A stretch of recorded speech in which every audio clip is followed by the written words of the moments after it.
दर्शक बंधु बृहस्पति चलन ज्योतिष शास्त्र रे बृहस्पति बा गुरु एक शक्तिशाली ग्रह और यही ग्रह जितेबाला भल स्थिति रे थाए व्यक्ति सकारात्मक फलाफल आनी थाए बोली विश्वास करा जाए बा कहा जाए। गुरु समृद्धि धन एवं बुद्धिमता सहित जड़ित। देवगुरु बृहस्पति राशि परिवर्तन करिसेंती 14 मे बुधवार देवगुरु बृहस्पति राशि परिवर्तन करिसेंती वृष राशि बाहरी मिथुन राशि को चलन करिसेंती देवगुरु। तेज यह आमर ये स्वतंत्र उपस्थापना बृहस्पति चलन काहापाई भल।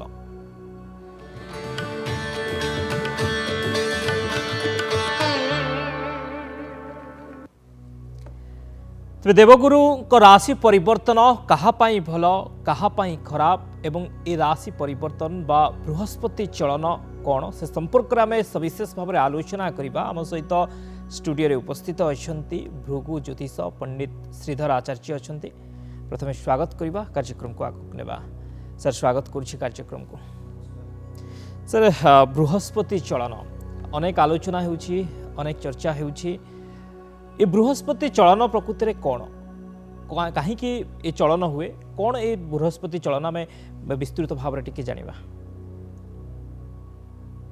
नमस्कार मु भृगु ज्योतिष पंडित श्रीधराचार्य ओडिशार अगणित ज्योतिर्विद मानक प्रथम स्वागत करुच्ची। तत्सहित समग्र नंदीघोष टीवीर दर्शक दर्शिका कर्मकर्ता मानक मध्य बृहस्पति चलन अवसर में स्वागत करुच्ची। बृहस्पति चलन शब्द जो यूज करा प्रकृत ग्रहर चलनटा कौन। ग्रह चलन तीन प्रकार। गोटे हूँ गोटे ग्रह गोटे राशि आउ गोटे राशि की परिवर्तन जिते करे सी स्वचार होकि परिवर्तन करे, अतिचार हुए, वक्र गति करे, मार्गी भी हुए। तेणु केवल चलन शब्दटा ये व्यवहार करा राशि परिवर्तन कह पारिबो। तेणु बृहस्पति गोटे ग्रह सी हूँ वेरी पॉजिटिव प्लैनेट। जमती कि प्रति शुभ कार्य बृहस्पति उपस्थिति एकांत काम्य। तेणु वर्तमान आमे देखिबा जे जो बृहस्पति चलनटी आरंभ होइछि बा राशि परिवर्तन करिसेंती मिथुन राशि जाइछंती। मिथुन राशि गोटे हूँ व्यवसाय कारक बा वैश्य कारक दुई स्वभाव राशि एवं मिथुन राशिस्थ बृहस्पति सबुठारु पॉजिटिव होता है। कारण मिथुन राशि जहाँ कैरेक्टर जमिति ट्रेड आपणकर जिते रहा बिजनेस जिते रहा इंटेलेक्चुअल मीडिया सेक्टर जहाँ सबू रहा जमिति गोटे बौद्धिक विकासर गोटे धारा गोटे वार्ता समाज को प्रदान करिवार जो शक्ति एटा मिथुन राशि ही होता है। एवं बृहस्पति होउचंदी सेमिति गोटे शिक्षार कारक से जड़े गुरु। तेणु बृहस्पति कैरेक्टर जमीती कि प्रति क्षेत्र में गोटे पॉजिटिव एनर्जी तैयारी करवा एवं शुभत्व को प्रतिपादित करवा समय को उचित मार्ग रे ताकू व्यवहार करवा एवं प्रति जगार पूजार जोटा परंपराटा को बजाय रखा एवं ये जो कार्यक्रम सहित आम जदि देखा ज्योतिषशास्त्र गूढ़तत्व हिसाब से देश देश भितर सुसंपर्क एवं सद्भावना एवं सामंजस्यता संपर्क को दृढ़ीभूत करिवार जो शक्ति मिथुन राशि रे बृहस्पति थिबा समय रे ही होता है। तेणु तार मध्य प्रमाण आमर लक्ष लक्ष वर्ष पूर्व भिन्न भिन्न शास्त्र रही। तेणु मिथुन राशि रे जन्म बृहस्पति है जन्म राशि सुराचार्य रामराज बनगत एक कथा सबू आमर पिला माने कहीकि गले किंतु से कथाटा इठी ग्रहणीय नुहे। कारण आउ गोटे कथा मु ज्योतिष मानक भी कहूची जे गोटे उत्तरायण गति गोटे दक्षिणायन गति। उत्तरायण गति जो हुए उत्तरायण मकर संक्रांति रु कर्कट संक्रांति भितर रहिबो जोटा कि जुलाई मास भितर सेटा शेष हबो।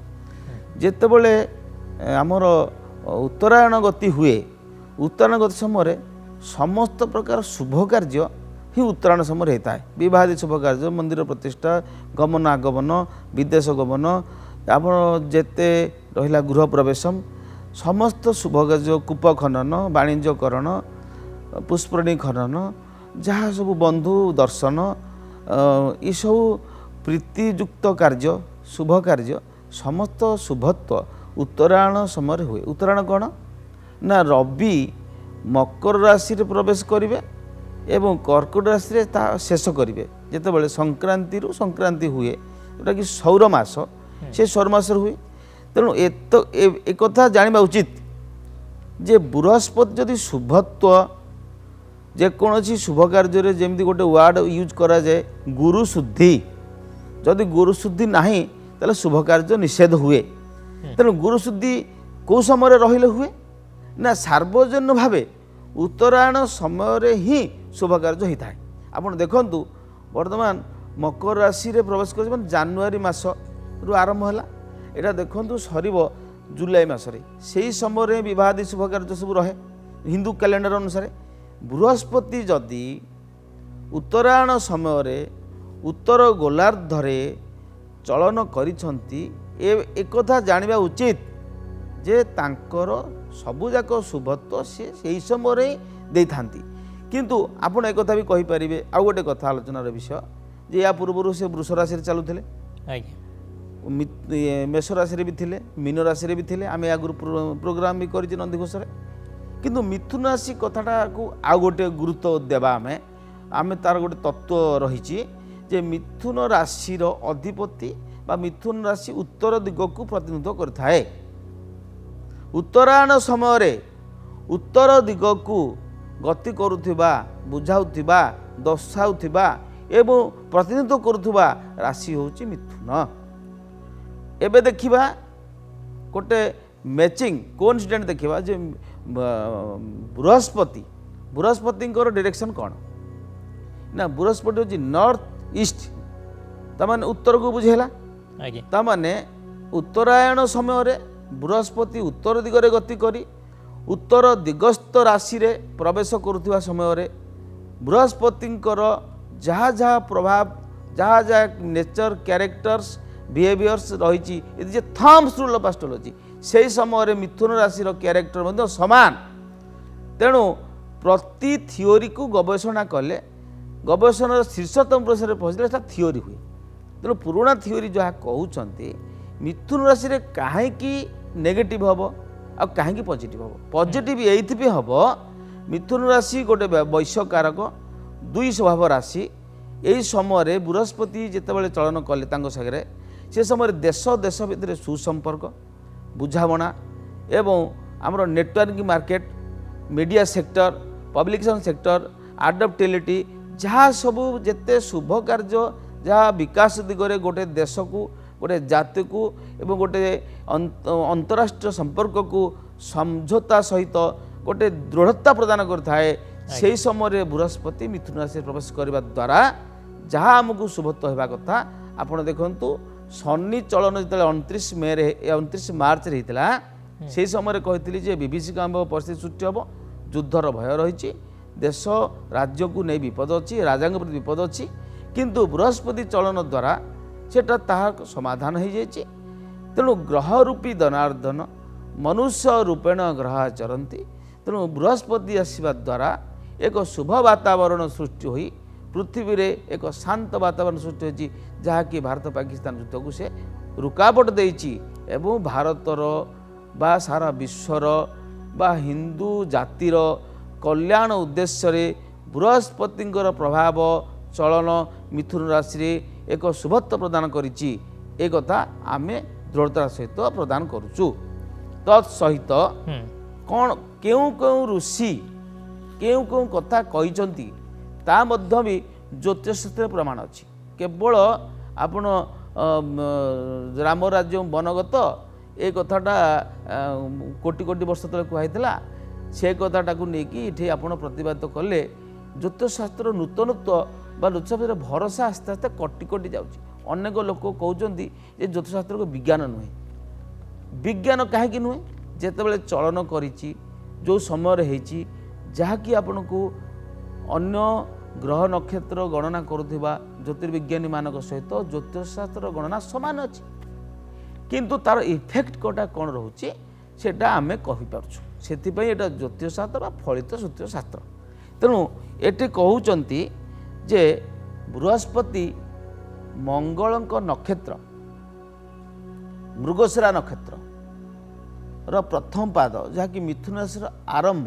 ମିଥୁନ ରାଶିର 3ଟି ନକ୍ଷତ୍ର, ଗୋଟେ ମୃଗଶିରା ନକ୍ଷତ୍ର 13 ଡିଗ୍ରୀ 20 ମିନିଟ୍, ଆଉ ଗୋଟେ ରହିଲା ଆପଣଙ୍କର ଆରଦ୍ରା ନକ୍ଷତ୍ର 13 minute 20 minute 13 degree 20 minute 26 degree 40, 3 degree 20 minute ଆପଣଙ୍କର ପୁନର୍ବସୁ ନକ୍ଷତ୍ରରୁ ସେ ଭୋଗ କରିବେ। କେତେ ଦିନରେ? ନା 13 ମାସରେ। ତାହେଲେ କେତେ ତାରିଖରେ ହେଲେ? ନା 14 ତାରିଖ ମେ ମାସ ରାତି 11:37 ଆପଣଙ୍କର ସିଏ ଭୁବନେଶ୍ୱର ଆକାଶରେ ଚଳନ କଲେ। ଯେହେତୁ ଏଟା ଭୁବନେଶ୍ୱର ତା ସ୍ଥାନ ବଳ ଅଛି କଲେ। ତାହେଲେ ଇଏ ରହିବେ କେତେ ତାରିଖ ପର୍ଯ୍ୟନ୍ତ? ନା ମିଥୁନ ରାଶିରେ ମେ 14ରୁ 19 ଅକ୍ଟୋବର ପର୍ଯ୍ୟନ୍ତ ମିଥୁନ ରାଶିରେ ସେ ରହିବେ। ଏଠି ରହିବା ଅର୍ଥାତ୍ ଏଟା ଅତିଚାର ଗତି କରିବେ। ଅତିଚାର କ'ଣ? ସ୍ୱଚାର ଗତି କଲେ ଅତିଚାର ଗତି କରିବେ। ଅତିଚାର ଗତି ଅର୍ଥ ସେ ସୂର୍ଯ୍ୟଙ୍କ ନିକଟବର୍ତ୍ତୀ ଯେତେବେଳେ ହେଉଛନ୍ତି ତାଙ୍କ ତେଜ ବଳିୟାନ ହୋଇଯାଏ, ସେଇଟା ଆପଣ ଅତିଚାର ହେଇ ଗତି ସେ କଲେ। ଯେତେବେଳେ ଅକ୍ଟୋବର ମାସ ପର୍ଯ୍ୟନ୍ତ ରହିବେ, ସବୁଠାରୁ ଯେତେ ପ୍ରକାର ଭଲ ହେଇପାରେ ଏ ପୃଥିବୀ ପାଇଁ, ଏ ସମାଜ ପାଇଁ, ପ୍ରତ୍ୟେକ ରାଶିମାନଙ୍କ ପାଇଁ ମଧ୍ୟ ଏ ଯେଉଁ ବୃହସ୍ପତି ମିଥୁନସ୍ଥ ସର୍ବାଦ ଉତ୍ତମ ଫଳ ପ୍ରଦାନ କରିବେ। ତତ୍ପରେ 19 ଅକ୍ଟୋବର ପରେ ଆପଣଙ୍କର ରହିବେ କର୍କଟ ରାଶିକି ସେ ବକ୍ରଚଳନ କରିବେ ଡିସେମ୍ବର 5 ପର୍ଯ୍ୟନ୍ତ। ଡିସେମ୍ବର 5 ପରେ ଆପଣଙ୍କର ଜୁନ୍ ମାସ 2026 2 ତାରିଖ ପର୍ଯ୍ୟନ୍ତ ପୁନର୍ବାର ସେ ମିଥୁନ ରାଶିରେ ରହି ରାଶି 30 ଡିଗ୍ରୀକୁ ସେ ଭୋଗ କରିବେ। ତେଣୁ ଯେଉଁ କରିବେ ତାଙ୍କର ଫଳ ଯାହା ଆପଣଙ୍କୁ ବୁଝେଇଲି, ଏଥିରେ ବ୍ୟବସାୟରେ କାରବାର ଭଲ ରହିବ। ନୂତନ ବାଣିଜ୍ୟ ନୀତି ହେତୁ ଦେଶ ଦେଶ ମଧ୍ୟରେ ସମ୍ପର୍କ ଭଲ ରହିବ। Communication, media sector, information technology, ଅନ୍ତରାଷ୍ଟ୍ରୀୟ ସମ୍ପର୍କ, ବାଣିଜ୍ୟ, ସୀମା ବିବାଦ ସମାଧାନର ସୂତ୍ର ମିଥୁନ ରାଶିସ୍ଥ ଗୁରୁଙ୍କ ପ୍ରଭାବରେ ହିଁ ସମ୍ଭବ ହୋଇଥାଏ, ଯାହା ଆପଣ ପ୍ରାକ୍ଟିକାଲ ଦେଖି ସାରିଛନ୍ତି। ଆଉ ଗୋଟେ କଥା ରହୁଛି ଯେ ଦୈବଜ୍ଞ ଶାସ୍ତ୍ରରେ ମଧ୍ୟ ଗୋଟେ ପ୍ରମାଣ ସେ ଦେଇଛନ୍ତି, ମିଥୁନମ୍ କଥନୋକ୍ତେ ଧିୟାହା ତଥା ଅନୁକୂଳସ୍ୟ ଲକ୍ଷଣମ୍। ଅର୍ଥାତ୍ ମିଥୁନ ରାଶିର ଲକ୍ଷଣ କ'ଣ ଏବଂ ଦୈବଜ୍ଞ ଶର୍ମା ସେ ଲେଖିଛନ୍ତି, ସେଟା ପ୍ରଥମେ ଆଗ ଜାଣନ୍ତୁ, ତାପରେ ବୃହସ୍ପତିଙ୍କ କ୍ୟାରେକ୍ଟର ଜାଣିବେ। ମିଥୁନ ରାଶିର ଲକ୍ଷଣ ହେଲା ଯୋଗାଯୋଗ, ବୌଦ୍ଧିକ ବିକାଶ, ରକ୍ଷଣଶୀଳ ରାଶି, ତା ସହିତ ବୃହସ୍ପତିଙ୍କ ଚଳନ ଦ୍ୱାରା ବେଶୀ ପରିମାଣରେ ଶୁଭତ୍ୱ ପ୍ରାପ୍ତ ସେ କରିଛନ୍ତି। ତେଣୁ ଦେଶ ଦେଶ ମଧ୍ୟରେ ସମସ୍ୟାର ସମାଧାନ ଏ ବୃହସ୍ପତିଙ୍କ ଚଳନରେ ହିଁ ସମ୍ଭବ ହୋଇଛି। ଏ କଥା ପ୍ରଥମେ ଆମେ ବାରମ୍ବାର ଏ କଥା କହୁଛୁ। ଆଉ ଗୋଟେ କଥା ମଧ୍ୟ ପ୍ରମାଣ ଦେଇଛନ୍ତି, ନାରଦ ସଂହିତା, ନାରଦ ଋଷି ନାରଦ ସଂହିତାରେ ଲେଖିଲେ ଆପଣଙ୍କର ମିଥୁନେ ଗୁରୁହୁ ଜନପଦାନାଂ ମଧ୍ୟେ, ମିଥୁନେ ଗୁରୁହୁ ଜନପଦାନାଂ ମଧ୍ୟେ ବାଣିଜ୍ୟ ସଂଘୟ ଆର୍ଥିକ ସମ୍ବଦାଶ୍ଚ। ଅର୍ଥାତ୍ ମିଥୁନ ରାଶିରେ ବୃହସ୍ପତି ଥିବା ସମୟରେ ସେ ଲେଖିଲେ ମିଥୁନେ ଗୁରୁହୁ ଜନପଦାନାଂ ମଧ୍ୟେ ବାଣିଜ୍ୟ ସଂଘୟ ଆର୍ଥିକ ସମ୍ବାଦାଶ୍ଚ। ଅର୍ଥାତ୍ ବୃହସ୍ପତି ମିଥୁନ ରାଶିରେ ଚଳନ ସମୟରେ ବାଣିଜ୍ୟ ବ୍ୟବସାୟରେ ସଂଘୀୟ ବ୍ୟବସ୍ଥାଟି ପ୍ରଣୟନ ହେଲା। ଅର୍ଥାତ୍ ଯେତେ ସମସ୍ୟା ଥିଲେ ବି ସୁଦ୍ଧା ଗୋଟିଏ ସଂଘୀୟ ବ୍ୟବସ୍ଥା, ରାଜନୀତି ବିଜ୍ଞାନ ଛାତ୍ର ଆମେ, ବ୍ୟବସ୍ଥାରେ ଦେଶ ଦେଶ ସହିତ ଗୋଟେ ବ୍ୟବସ୍ଥାବିକ ବା ବ୍ୟବସ୍ଥାପନ ଭିତରେ ତାଙ୍କର ସମ୍ପର୍କ ସୃଷ୍ଟି କରିବାର ଯେଉଁ ଦକ୍ଷତା, ଯେଉଁ କଳା ମିଥୁନ ରାଶିରେ ବୃହସ୍ପତି ଥିବା ସମୟରେ ଏକଥା ଆମର ପ୍ରମାଣ ଦେଇଛନ୍ତି ନାରଦ ଋଷି। ଆଉ ସେ ଲେଖିଲେ ମିଥୁନ ରାଶିରେ ବୃହସ୍ପତି ଚଳନ ସମୟରେ ଦେଶ ଦେଶ ମଧ୍ୟରେ ବିବାଦ ଥିଲେ ମଧ୍ୟ ବାଣିଜ୍ୟ ଓ ଆର୍ଥିକ ଚୁକ୍ତି ପ୍ରଣୟନ ହେବ। ମିଥୁନେ ଗୁରୁହୁ ଜନପଦାନାଂ ମଧ୍ୟେ ବାଣିଜ୍ୟ ସଂଘୟ ଆର୍ଥିକ ସମ୍ବାଦାଶ୍ଚ। ଆଉ ଗୋଟେ ଲେଖିଲେ ଏଇ ଯେଉଁ ଜିନିଷ ନେଟୱାର୍କ କ୍ଷେତ୍ରରେ ଯୋଗାଯୋଗ ବହୁତ ବଢ଼ିବ। ଏଇଟା ବି ଗୋଟେ ବହୁତ ବଡ଼ କଥା ଲେଖିଛନ୍ତି। ଆଜି ନୁହଁ, କୋଟି କୋଟି ବର୍ଷ ତଳେ ଲେଖିଛନ୍ତି। ଏକଥାକୁ ଆପଣମାନେ ପ୍ରତିବାଦ କରିବା କଥା। जदि बृहस्पति चलन राशि रे एक कथा है ताले ये जो जिनस गुड़ाक गवेषणालब्ध विज्ञान एक कथाटा को आप पढ़िया कथा सोशल मीडिया ट्रावेलिंग सेक्टर रे बहुत भल सफलता मध्य आनिबो स्टॉक मार्केट रे मध्य भल बेपार बढ़िबो मात्र चैलेंज रहिबो ये देखला जे संघय आर्थिक संवाद आश्च जेते भल हेले भी आपन को देखी चाहि आपन इन्वेस्टमेंट करेंगे बृहस्पति आपन को दब सत किंतु सबु समय सचेतन सहित जाग्रतर सहित आपन करेंगे फल सम्मानर सहित आपन व्यवसाय उन्नति करने सहित देशीय संपर्क बा अंतरराष्ट्रीय संपर्क वृद्धि अत्यंत परिमाण रे शुभत्व बृहस्पति मिथुन राशि थिया समय हम 2026 जून 2 पर्यंत जतबले मिथुन राशि रे रहुछंती बृहस्पति यार प्रभाव कौन सब रहिबो एवं ए पीरियड भितरे कौन सब भल रहिबो शुभ रहिबो अशुभ रहिबो मुख्य कथा बृहस्पति गोटे ट्रेडिंग प्लैनेट तेणु सबुठारु अधिक कि वर्तमान अंतरराष्ट्रीय क्षेत्र में व्यावसायिक संपर्क वृद्धि होगा सहित भारतर सारा विश्व रे गोटे नूतन परिचय सृष्टि हम जेहेतु एटा दुई स्वभाव राशि मिथुन राशि जमती राशि तीन प्रकार गोटे चर राशि गोटे स्थिर राशि गोटे द्वात्मिक राशि द्वात्मिक राशि को संस्कृत में कहते दुई स्वभाव राशि तेणु सारा विश्व बर्तमान दुईटी विश्व समूह रे परिणत हेबे ए समय गोटे आपणकर रहुचंती यूएसए संगे गोटे ग्रुप रहिबे आपणकर आउ गोटे ग्रुप रहिबे चाइना संगे जा फल गोटे विद्रोहात्मक चिंताधारा नहीं कि बर्तमान सारा विश्व एवं गति करिवो ए गतिटा जो हम जेहेतु बृहस्पति चलनटी होइची ए गतिटा को रोग देवार से समकक्ष हे किंतु आमर जो एबे युद्ध परिस्थिति सृष्टि होता बा युद्ध होता जहाँ भी होता वर्तमान ता स्थिर हो सामयिक भाव किंतु आगामी दिन में आम भारत वर्ष बा आमर जिते प्राच्य देश समूह रहिले समस्ते प्राय पाश्चात्य देश मान सहित बा भारत गोटे ग्रुप रे ताकू दुई स्वभाव हेतु रहिबे एटा सबुठ गोटे गुरुत्वपूर्ण तथ्य किंतु हेले भी युद्ध हेब नाही।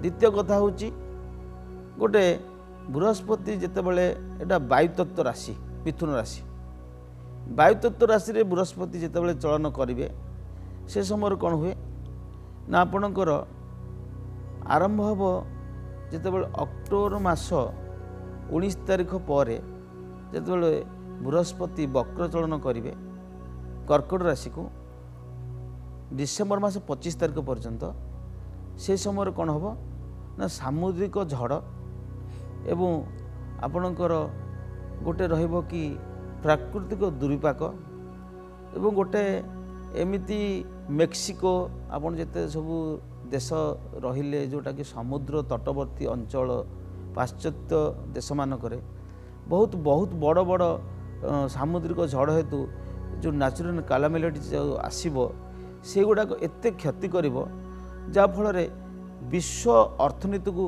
से माने गोटे हलचल सृष्टि करिवो एटा गोटे बड़ तथ्य एवं ये वायु जोटा कि वायु तत्व बा वायु कारक समस्या जहाँकि आपण वायु झड़ बा सामुद्रिक झड़ सृष्टि हम ये सामुद्रिक झड़े केते देश तांकर जोटा कलेबर बा भौगोलिक स्थिति को हरेबे एटा हूँ गोटे बहुत बड़ नेगेटिव जिनसटा रहिबो। आ गोटे कथा रोची कि यही समय आपण जेते सबू रहिले बड़ बड़ कॉर्पोरेट सेक्टर उपरे आपणकर अर्थनैतिक शाखा बा अर्थनैतिक टैक्सेसन उपरे गोटे बड़ टेंशन बा गोटे नेगेटिव प्रभाव रहिबो एवं जाफल तांको जेमति कि टिकस देबारे किछि अधिक बर्डन जोटा कि से लिखिचंती ऋषि जे सेटा गोटे रहिबो अर्थनैतिक जोटा कि अपरिणति अकल्पनीय क्षति कॉर्पोरेट सेक्टर हम ये बृहस्पति चलन में किंतु साधारण व्यक्ति विशेष उपर तार किसी प्रभाव पड़ोनी किंतु कॉर्पोरेट सेक्टर माने जो माने प्रायतः से माने निजर अर्थ देणटा को लुचेकी कारबार करते प्राय नेगेटिव उपर को जीवे ए बृहस्पति चलन में एटा भी बहुत गोटे नेगेटिव आउ गोटे कि आपणकर सुना दर उपरे गोटे जेहेतु एटा गोटे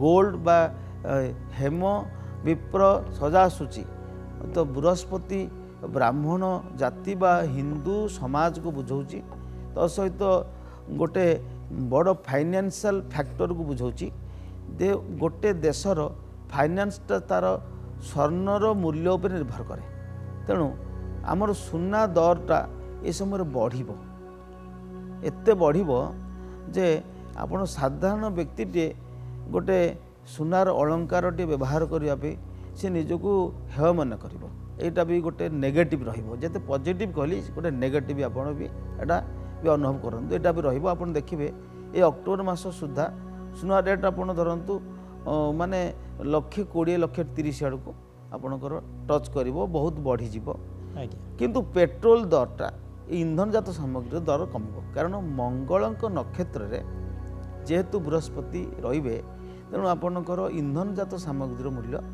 यहाँ कम जमी पेट्रोल बा पेट्रोलियम उत्पाद गुड़िक कम यहाँ गोटे बहुत बड़ तथ्य तो सहित आम राशि को लास्ट को जीवा ये गोटे बड़ तथ्य आ गोटे कथा कि देले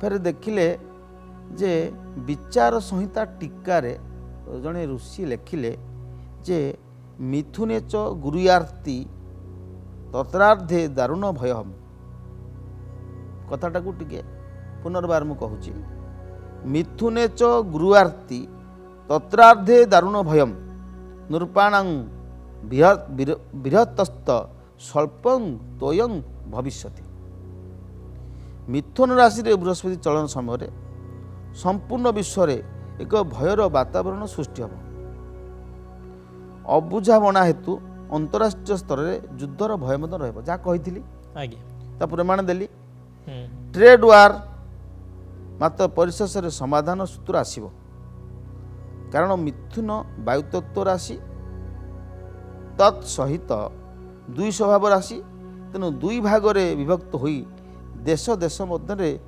ग्रुपजिम तैयारी हम जोटा कही तार प्रमाण शास्त्रोक्त प्रमाण देली दबी दुर्विपाक इत्यादि भय मध्य अक्टोबर मध्य रहिबो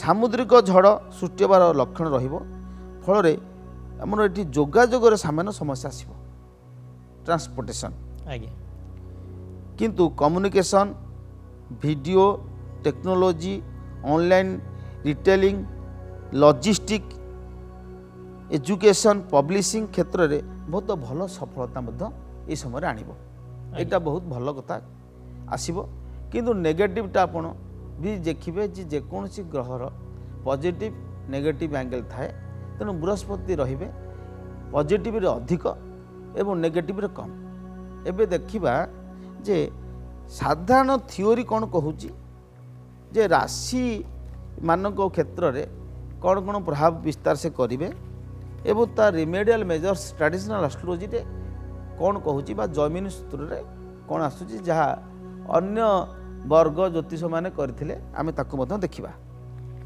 बृहस्पति आपणकर मिथुन राशि जेहेतु जन्म बृहस्पति भावे मेष राशि तृतीय बृहस्पति वृषर द्वितीय बृहस्पति मिथुनर जन्म बृहस्पति कर्कट द्वादश सिंह एकादश कन्या दशम तुला नवम बिछा अष्टम धनु सप्तम मकर षष्ठ कुंभ पंचम मीन चतुर्थ तेणु एथुरु आमे देखिले जे द्वितीय बृहस्पति आपणकर एकादश बृहस्पति द्वितीय बृहस्पति होउछन्ति वृष राशि एकादश बृहस्पति होउछन्ति सिंह राशि एवं नवम बृहस्पति तुला राशि सप्तम बृहस्पति धनु राशि एवं पंचम बृहस्पति होउछन्ति कुंभ राशि एमाने सार्वजनिक भावे शुभफल प्राप्त करिवे ट्रेडिशनल थ्योरी अनुसार एवं अन्य राशि मानक क्षेत्र में सामान्य परिवर्तन बा समस्या आसबार संभावना ଯାହାକି ପୁରୁଣା ଥିଓରି ଅଛି, କିନ୍ତୁ ମୁଁ କହିବା ଅନୁସାରେ